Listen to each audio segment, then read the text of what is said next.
संज्ञा के प्रकार क्या क्या होते हैं। अब हम संज्ञा के प्रकार की अगर बात कर ले, संज्ञा की प्रकार की बात कर ले तो कहता है कि टाइप्स ऑफ संज्ञा, यानी संज्ञा के प्रकार क्या क्या होते हैं। तो सबसे फर्स्ट में अगर हम बात करें तो व्यक्तिवाचक संज्ञा आता है। ठीक है बच्चों, अगर हम बात करें सबसे नंबर फर्स्ट पे आता है व्यक्तिवाचक संज्ञा आता है। ठीक है, अब व्यक्तिवाचक संज्ञा में क्या होता है, उसको हम इंग्लिश में प्रॉपर नाउन बोलते हैं। जब भी आप इंग्लिश ग्रामर पढ़ोगे, अगर आपने इंग्लिश ग्रामर को लेकर के आपके मन में बहुत सारे प्रश्न उठ रहे हैं कि आखिर हम इंग्लिश ग्रामर कैसे शुरू करें, कैसे पढ़े, कहाँ से पढ़े, कैसे हम सीख सकते हैं, बहुत ईजी तरीके से हमारा ही चैनल है एस डैश डैश डैश 3 बार देना है और इट्स योर गुरु आपको चैनल पे सर्च करना है। आपको चैनल मिल जाएगा और आपको सर्च कर लेना है। रिसर्च करोगे तो आपको क्या होगा कि मेरे चैनल आएगा और आपको वहाँ पे सब्सक्राइब कर लेना है। वहाँ पे आपको इंग्लिश ग्रामर अच्छे तरीके से प्रॉपर चाहो तो आप डिस्क्रिप्शन में लिंक भी दे दिया जाएगा, ताकि आप वहाँ से आप मेरे लिंक के थ्रू आप वहाँ पे आप चाहो तो मेरे चैनल पे जा सकते हो और उसको सब्सक्राइब जरूर कर ले, क्योंकि आपको इंग्लिश ग्रामर अगर आप पढ़ना चाहते हो तो बहुत ही अच्छे तरीके से ब्रीफली तरीके से समझाया गया है। चलते हैं फिलहाल हम लोग यहाँ पे तो व्यक्तिवाचक संज्ञा की बात कर ले। तो व्यक्तिवाचक संज्ञा सबसे नंबर फर्स्ट पे आता है। संज्ञा की प्रकार अगर आप पढ़ रहे हो तो सबसे पहला पॉइंट आता है व्यक्तिवाचक संज्ञा, जिसको हम लोग बोलते हैं प्रॉपर नाउन बोलते हैं। क्या बोलते हैं? प्रॉपर नाउन इंग्लिश में हो गया, व्यक्तिवाचक संज्ञा इंग्लिश में प्रॉपर नाउन। अब कहता है कि किसी विशेष व्यक्ति जैसे व्यक्तिवाचक संज्ञा में क्या होता है प्रॉपर नाउन, यानी किसे कहते हैं? किसी विशेष व्यक्ति, स्थान या वस्तु के नाम को हम क्या कहते हैं? व्यक्तिवाचक। सिंपल एक भाषा है, सिंपल तरीके से समझना है कि व्यक्तिवाचक संज्ञा होता क्या है। किसी विशेष व्यक्ति, एक बार फिर से मैं आपको समझाऊं, यही चीज आपको समझना है। क्या कह रहा है कि किसी विशेष व्यक्ति, कोई भी विशेष व्यक्ति यानी कोई खास प्रॉपर व्यक्ति तो बहुत सारे होते हैं, रोहन, मोहन, सोहन, रीना, मीना, बहुत सारे नाम हो सकते हैं, लेकिन यहाँ पे कोई खास हो, जो नाम फेमस हो, जो मशहूर हो, वो पूरी दुनिया में, पूरे वर्ल्ड में एक हो। जैसे स्थान हो सकता है, वस्तु का नाम हो सकता है, तो उसे व्यक्तिवाचक संज्ञा कहेंगे। अगर हम एग्जाम्पल के तौर पे उदाहरण में देखें तो महात्मा गांधी क्या हमारे बापू है, जो नेशन फादर है। तो महात्मा गांधी पूरी दुनिया में एक ही नाम से हम लोग जानते हैं, महात्मा गांधी, जो कि पूरी दुनिया में मशहूर है। तो इसका मतलब ये कौन होगा? व्यक्तिवाचक संज्ञा हो जाएगा। भारत क्या है? भारत देश, जो जिस कंट्री में, जिस देश में हम लोग रहते हैं, भारत देश, वो पूरे वर्ल्ड में एक ही भारत देश है। तो ये क्या हो गया कि व्यक्तिवाचक संज्ञा हो गया। ताजमहल पूरी दुनिया में एक है, पूरे वर्ल्ड में एक है, तो इसका मतलब ये व्यक्तिवाचक यानी संज्ञा में आएगा, क्योंकि किसी खास यानी ऐसे स्थान का नाम है जो कि पूरे वर्ल्ड में एक है। तो इसका मतलब आपको ये समझना है कि जो पूरी दुनिया में सिर्फ एक हो, उसके अलावा कोई दूसरा ना हो, है ना। अब महात्मा गांधी के नाम के बहुत सारे लोग हो सकते हैं, लेकिन ये पूरी दुनिया में एक मशहूर इंसान के बारे में बताया जा रहा है, तो इसका मतलब ये व्यक्तिवाचक संज्ञा में आएगा। भारत देश की बात, ऐसे देश की बात बता रहा है जो पूरी दुनिया में एक है, तो ये व्यक्तिवाचक संज्ञा। ताजमहल पूरी दुनिया में एक है, तो ये क्या हो गया? व्यक्तिवाचक संज्ञा। चलो नंबर 2 पे हम लोग जान लेते हैं जातिवाचक संज्ञा क्या होता है।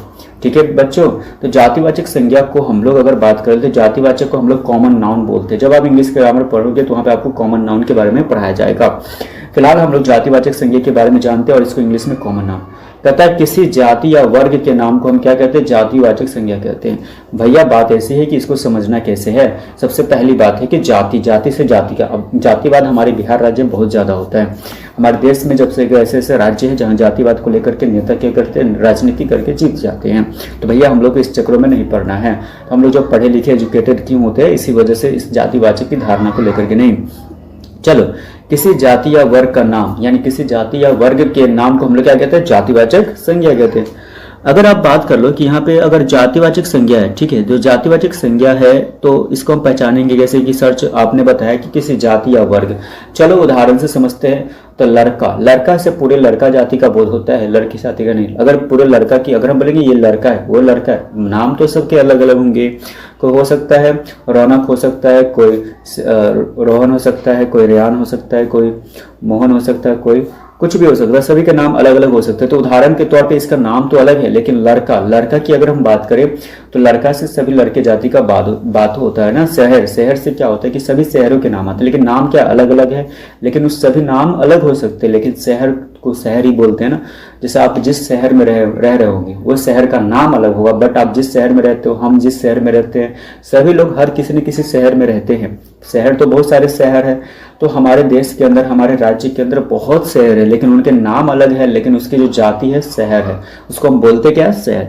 किताब, किताब तो बहुत सारी किताबें होती है सभी चीज को, चाहे वो मैथ का हो, चाहे वो साइंस का हो, चाहे इंग्लिश का हो, चाहे SST का हो, चाहे ज्योग्राफी का, हिस्ट्री का, यानी कोई भी बुक SST की बात कर ले, इकोनॉमिक्स की हो, तो ये जितने भी किताबें हैं उसको हम किताब ही बोलते हैं, लेकिन उनके नाम क्या होते हैं, अलग हो सकते हैं। लेकिन जब वो सिर्फ उसको किताब, तो उसको किताब क्या हो गया, जाति हो गया।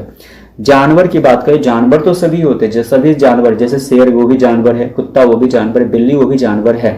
तो जानवर जो शब्द है इस्तेमाल किया गया, ये जातिवाचक संज्ञा होगा, क्योंकि जानवर से उन सभी जानवरों के बारे में बताया जा रहा है, भले उनका नाम अलग हो सकता है।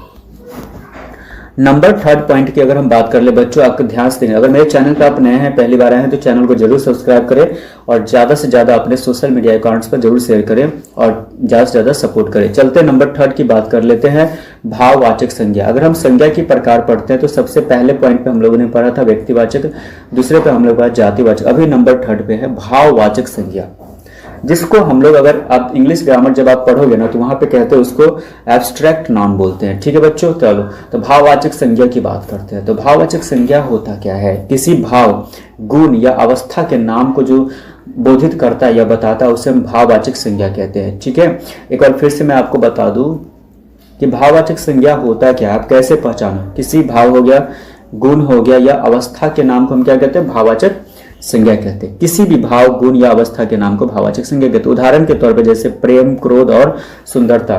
तो जैसे उदाहरण के तौर पर अगर हम बात कर ले, जैसे प्रेम, जब हम किसी से ज्यादा प्रेम करते हैं तो ये हमारा क्या होता है, भावना होता है, यानी भावना प्रकट होता है ना।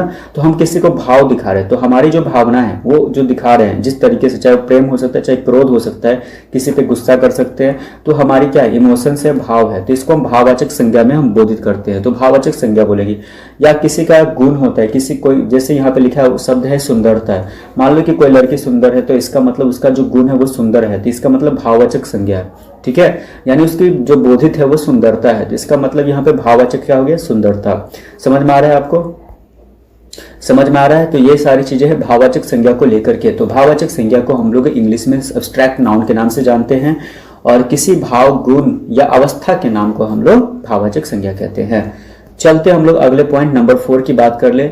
नंबर 4 पॉइंट पे कहता है, अगर बात करें द्रव्यवाचक संज्ञा, जिसको हम लोग इंग्लिश ग्रामर जब आप पढ़ोगे तो मटेरियल नाउन के नाम से जानते हैं। ठीक है, द्रव्यवाचक संज्ञा होता क्या है, किसी पदार्थ या द्रव्य के नाम को हम क्या कहते हैं, द्रव्यवाचक संज्ञा कहते हैं। इसके अंदर कोई ऐसे मटेरियल्स के नाम के बारे में बताया जाएगा, कोई भी ऐसा पदार्थ हो सकता है, कोई भी ऐसा द्रव्य हो सकता है। जैसे कि उदाहरण में, जैसे जल, जल क्या है, एक पानी है, लिक्विड के फॉर्म में, ये एक द्रव्यवाचक, जिसको हम लोग क्या कर सकते हैं, वेट कर सकते हैं, जिसको हम वजन कर सकते हैं, जिसको हम नाप सकते हैं।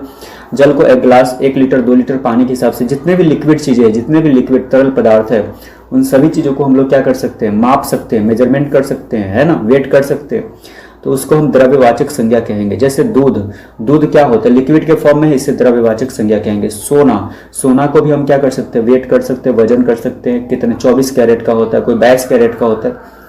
तो इन सभी चीजों को, ऐसे पदार्थों को हम लोग द्रव्यवाचक संज्ञा कहते हैं। जैसे तेल है, तेल को भी हम लोग क्या कर सकते हैं, वेट कर सकते हैं। तो इन सभी चीजों को हम लोग क्या कह सकते हैं, द्रव्यवाचक संज्ञा कह सकते हैं।